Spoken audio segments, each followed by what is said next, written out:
You know, none of us, not one of us, no matter where we are in life, gets by without help from others. There are times where we help others, and there's times where people help us.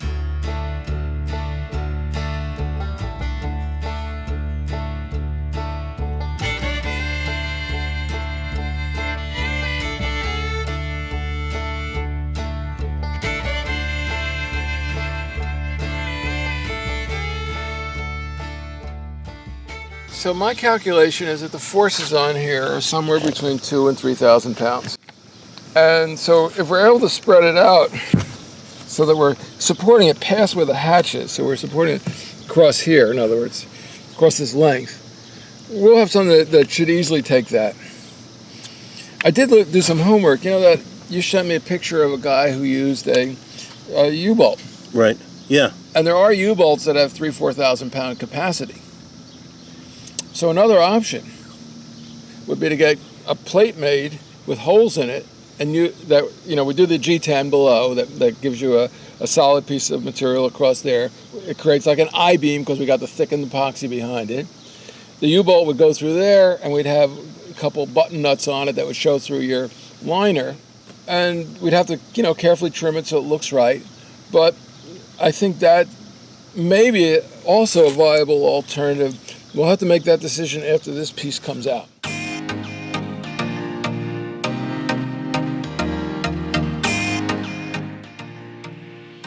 Well, you have people looking out for you. Yeah, absolutely.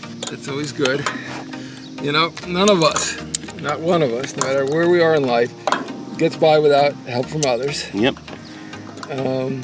There are times where we help others, and there's times where people help us. I'm always glad I feel like to be able to help what I can.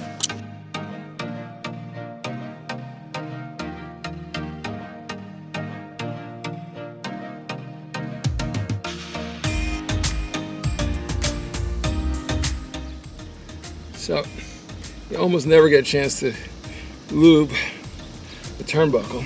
Right. And the best way to lube a turnbuckle is when you loosen it up, it sucks it in. And that keeps the threads from getting damaged and galled. This is lanolin, which is my fave for turnbuckle threads. Not my favorite type of turnbuckle. You can't get to enough of the thread, but it's a strong turnbuckle. It's just that it's a little less convenient. Right.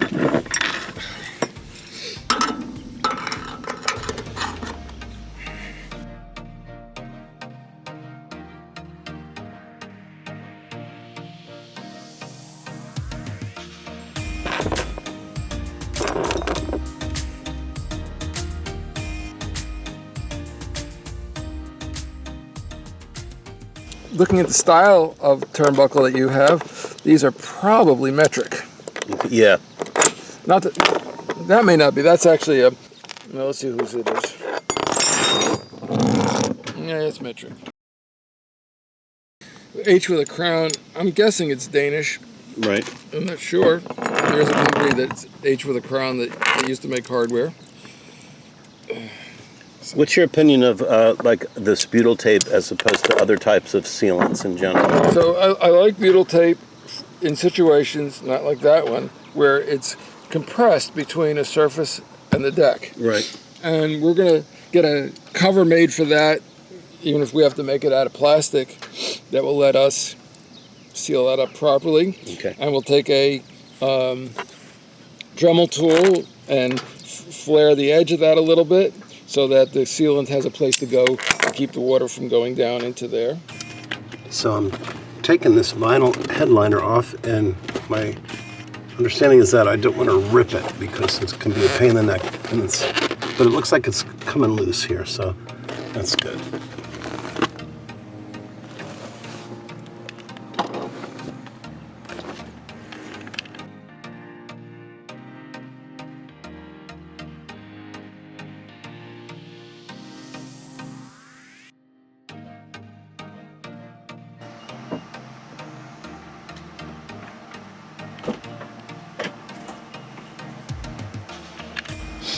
So that's the escutcheon plate. It's just held in with a couple sheet metal screws, which is silly. So this is what I was afraid we'd find when we did this. Your deck is humped up here from that bar pulling through the deck.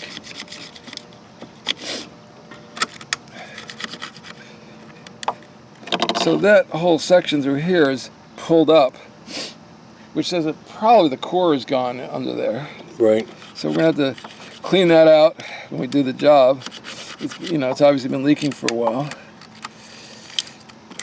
Yeah. Here's the hole, right? Right. And here's the dimension from here to here. Right. This dimension wants to be bigger than the hole, normally 15–20%. It's actually smaller than the hole. Huh, that's weird. And the side, same way, want to be bigger than the hole. Huh. And if you don't do that, it's likely to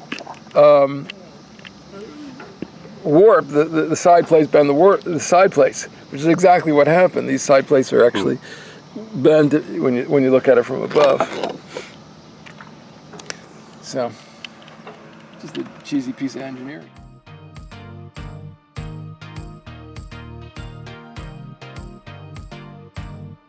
So what's happened is I've pulled the escutcheon plate off and cleaned up all the old caulking that's here. This piece is warped, but the bigger issue is that you can see how the deck has been pulled up. That bar that's coming across here is bending and applying force there. So what we're going to end up doing is reinforcing the underside of the deck for a length like that, and the width between the bulkhead and the frame that's by the hatch. So we'll put a piece of G10 in there with thickened glass, put a metal plate under that. That metal plate will be welded to this. We're probably going to do a couple backing plates and nuts on either side to hold that plate in so it doesn't move around. And Bob's your uncle, you're done. All right. As far as this goes, the ratio of the size of the hole to the sides of the metal is a little on the light side. Part of it is that the pin is over drilled or it's been wallowed out. That's a 1/2 inch clevis pin on there, and this is over a 9/16 inch hole. You normally don't want anything much more than about a 32nd over. But we're going to cut this piece out and we'll send it to Garhauer and tell them this is what the old one looked like. The question is, you can see the hump here, how we handle that, whether that's actually a section of the boat where the deck is delaminated.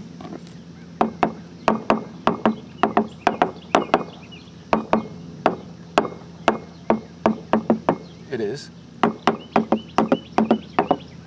And delamination is? So there's a layer of, the way this boat's built, there's a layer of fiberglass. Right. I think there's probably plywood right here, a layer of plywood, another layer of fiberglass. And what's happening is that the layer of plywood is rotted out or separated from the layer of fiberglass on top and bottom. So once this is out of there, we're going to scoop all that out and fill that with thickened epoxy. We'll probably stick some big bolts through the hole, and we'll stick a plate on the bottom, a piece of wood on the bottom, and a plate on the top, piece of wood on top, and clamp that down to flatten it so the thickened epoxy gets really tightly compressed in there. Plus, it hopefully will flatten some of this, and when the epoxy cures, it'll stay flat. And how can you tell by banging? What should it sound like if it isn't? So if we start here, we got tools, but it all sounds the same, right? Right. No hollow. Oh, it's like a dull thud.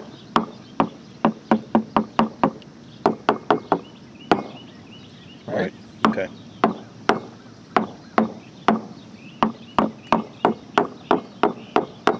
That's what it's supposed to sound like. That's what it sounds like. Okay, gotcha. And that's because there's been water coming in for years, maybe in the late 80s and through the 90s, and so they probably did nothing exceptional where this thing came through. And yes, it's got a lot of force on it, so the force is prying it. It's been pulled that way and this way.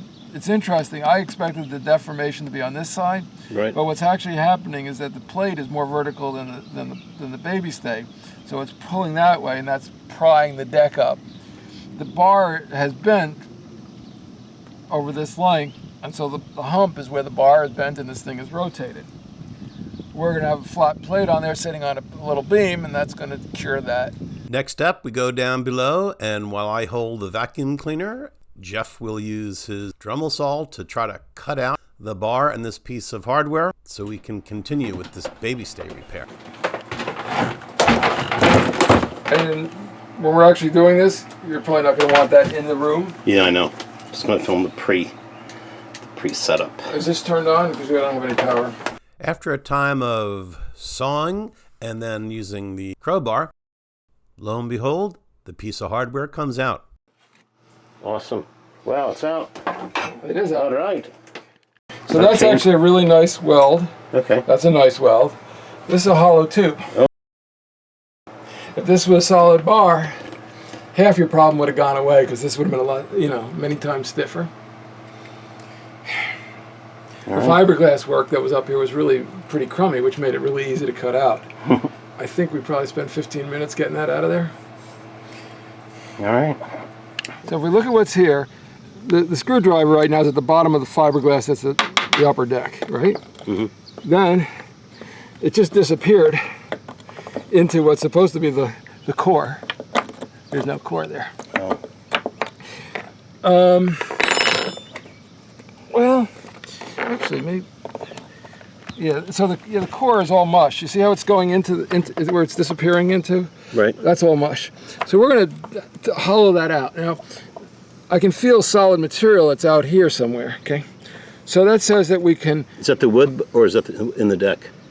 That is solid material you're feeling. That's the core of the deck that I'm feeling, right? So somewhere out there, over about here, is solid material. Okay. Right?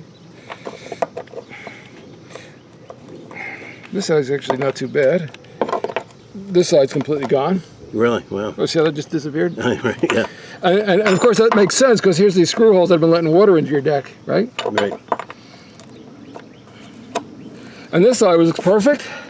Looks perfect because the core is really in good shape. So what we'll have to do is clean out in there. That's going to be a little tricky, but we'll figure out. We'll invent a tool to do that. Okay. We'll do some MacGyvering. I can do that. And once we clean that out, we'll inject it with thickened epoxy. We'll make it up a little bit thicker than peanut butter, crunchy peanut butter. Okay. And use a hypodermic and shoot it in there. Make this all solid. We'll stick some bolts through there and clamp it all down. And then let it set. And hopefully get the bolts out. Okay. We'll wrap them in wax paper. All right. And so the next step is you're going to design something that we're going to ask Gar Howard to fabricate? Yeah. Okay. So what we'll ask Gar Howard to fabricate is going to be under the deck will be a plate that's going to be about that long and about that wide. There's going to be a bolt here and a bolt here that's going to hold that in place. I don't think we want to try to come over the top with a through bolt because the alignment's going to be really tricky to do. Okay. Now I might. If I can figure out a way to true up the alignment, then we'll come in through the top with it, and you'll end up with a plate then that's going to go across here with 1, 2, 3, 4 bolts in it that'll go into the plate below, and with the thickened deck from below, the replaced core. That ought to be your 3,000-4,000 pounds of safe working load. Okay. See here. Okay. So first of all, we see the core on the aft edge of this. It's actually in really good shape. We can actually see the vertical grain on the balsa, but when I probed around, it's completely rotten back into here. The second thing we see is that this is all non-directional cloth. It's matte. Matte starts out weak, and gets weaker due to fatigue really rapidly. So what we're going to do is we're going to cut this out. We may end up laying a piece of cloth across here just to stiffen it. If we look at this, it looks like this piece was actually molded off the boat. The bulkhead was then put in and just screwed to the piece of, and this is all again non-directional fabric. Now one thing about non-directional fabric, it's easy to make a 90-degree turn with, and that may be why they chose to use it. But if this is one of the main bulkheads of the boat, one of the main structural bulkheads of the boat, and there isn't another main structural bulkhead for 8 feet, that connection is really important. So we're going to want to look at seeing if we can reinforce that joint. We'll put a couple layers of biaxial cloth across that joint. We're going to maybe lay a piece of cloth along the underside of the deck. Again, as I mentioned up on from above, we're going to cut out the core where it's rotten and put new coring in. And hopefully we're all done with something that'll be around longer than you or I are. So, Good. So Okay. The other thing I'll say to you is it took us about 15 or 20 minutes to get that bar out of there. I know from the time you first discovered this problem, you were thinking this would be weeks of work. Years. It's not bad. If that had been a solid bar, you probably would have been all right.